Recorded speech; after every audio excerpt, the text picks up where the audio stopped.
ఇక నరేంద్ర మోడీ ఆంధ్రప్రదేశ్కి బోలెడని చేస్తున్నాడు, ఇది ఫస్ట్ పాయింట్. ఆ తర్వాత నరేంద్ర మోడీ ఇచ్చినవన్నీ కూడా అద్భుతం, అసలు భారతదేశంలోనే నెంబర్ 1. ఆ తర్వాత నరేంద్ర మోడీ ఏం చెయ్యట్లేదు, ఒక్క పైసా కూడా ఇవ్వలేదు, మట్టి నీళ్లు మొహాన పోసాడు.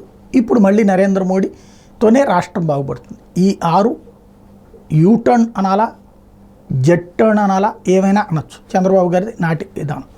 ఇప్పుడు అట్లాగే జగన్ మీద దాడి విషయంలో చంద్రబాబు గారు ఖండించారు, లోకేష్ గారేమో తనే చేయించుకున్నాడు, ఏది డబ్బులు ఇవ్వకపోతే కొట్టాడు అని చెప్పి ప్రచారంలోకి తీసుకొచ్చారు.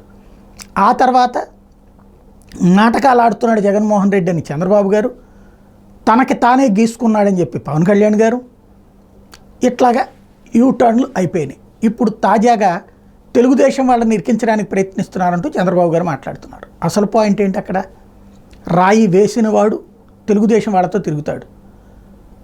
వాళ్ళల్లో ఉన్నటువంటి వాడొకడు దుర్గారావు అనేటువంటి తెలుగుదేశం పార్టీ కార్యాలయం సిబ్బందితో సంబంధాలు ఉన్నటువంటి వాడు, వాళ్ళు కూడా ముందు వెనక కలిశారన్నటువంటి తాజాగా వెలుగులోకి వస్తుంది.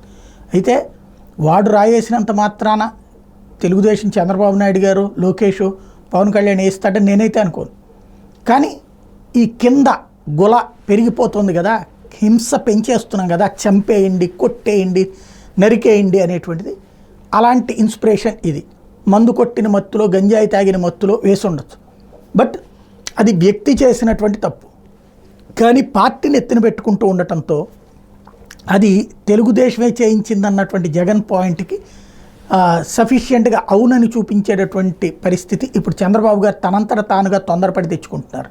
మరి ఇలాంటి యూటర్న్లు అవసరమా అన్నది ఆయన ఆలోచించుకుంటే సరిపోతుంది.